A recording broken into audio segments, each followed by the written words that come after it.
You can see there are a lot of people here at Consensus 2023 interested in learning about the latest developments in crypto and what's in store for the future of blockchain and Web3. Now, last year this conference brought in about 20,000 people, and this year organizers say that number dropped to anywhere between 13 and 15,000 amid this downturn.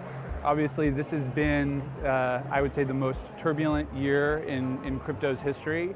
So we had a lot of plans kind of going into the planning season this year. We had to revise those plans several times just as the industry changed and news developed and all of that stuff, but we ended up in a pretty fantastic place. It's been about a year and a half since Bitcoin peaked at more than $68,000. And since then, the crypto industry took a beating as it was hit with macro challenges and scandals, including the collapse of FTX. Crypto lenders BlockFi and Celsius, as well as digital asset brokerage Voyager, also filed for bankruptcy last year. Now, the drama started just a few weeks before Consensus 2022 kicked off last June. That's when the Terra USD stablecoin collapsed, wiping more than $80 billion from the total crypto market cap. And yet, there was a massive turnout at last year's crypto conference. We're constantly focused on what are our consumers doing, what are our artists doing, and then how do we evolve and augment those experiences with new technologies.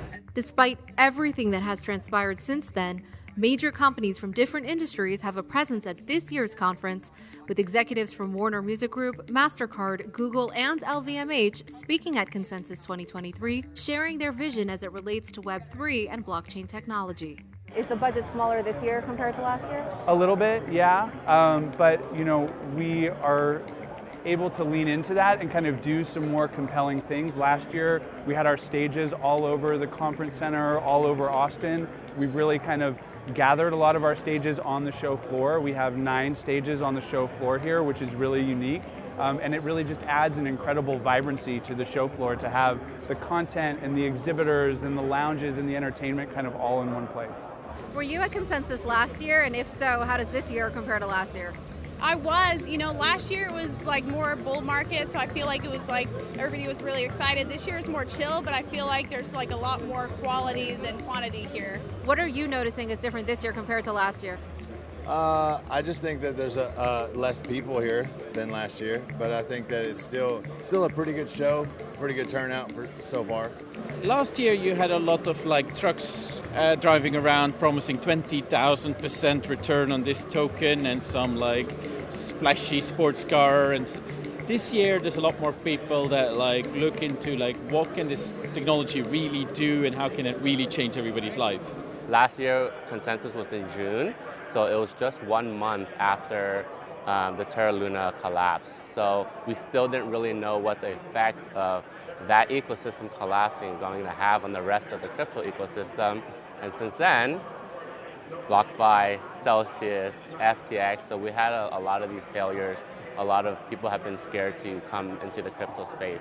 PitchBook's Robert Lay is here on the ground working on an analyst note focusing on sentiment and key themes in the crypto space. I just want to see what are the builders still building. Over the last 2 years, and you felt this last year at Consensus too, there was a lot of novelty and a lot of hype. And novelty and hype are not business models.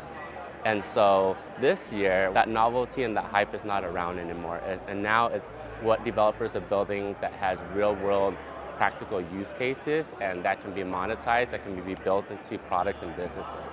Now, this conference wraps up tomorrow with speakers from the IRS, Citadel, and Marvel Studios, just to name a few. We're also expecting some big announcements from companies like Robinhood, MasterCard, and more. You'll hear from some of those companies right here on Crypto World.